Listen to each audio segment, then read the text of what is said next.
Section 67 ఏంటి అంటే online లో ఆబ్సెన్స్ కంటెంట్ ని పబ్లిష్ చేసి యూజ్ చేయడం. కానీ ఇప్పటి వరకు ఫైనల్ వర్డిక్ట్ అయితే రాలేదు, ఇన్వెస్టిగేషన్ స్టేజ్ లోనే ఉంది. కానీ కంప్లైంట్ ప్రకారం ఇన్స్టాగ్రామ్ లో ఆమె పోస్ట్ చేస్తున్న కాంటెంట్ అందరికి బోల్డ్ గా అనిపిస్తుంది అని, ఇంకొంతమంది ఆబ్సెన్స్ అని, అండ్ ఇంకొంతమంది డిఫరెన్స్ ఏంటి అంటే చూసే వాళ్ళ మైండ్ సెట్ బట్టి ఉంటుంది. కొంతమంది ఆర్ట్ అంటుంటే ఇంకొంతమంది ఆఫెన్స్ అంటున్నారు.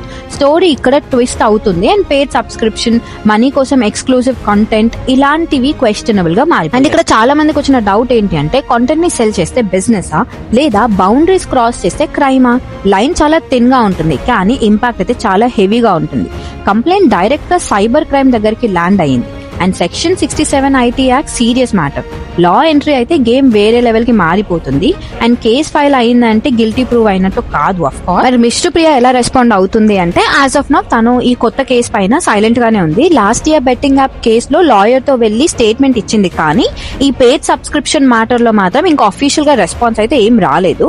అండ్ విష్ణుప్రియ సైడ్ నుండి క్లియర్ గా డీటెయిల్ లీగల్ స్టేట్మెంట్ రాలేదు అని రిపోర్ట్స్ వచ్చాయి. సో ఆమె సోషల్ మీడియా యాక్టివిటీ మాత్రం కంటిన్యూ అవుతుంది. ఆమె సపోర్టర్స్ చెప్తున్నది ఇది normal influencer content and subscription model ఇప్పుడు కామన్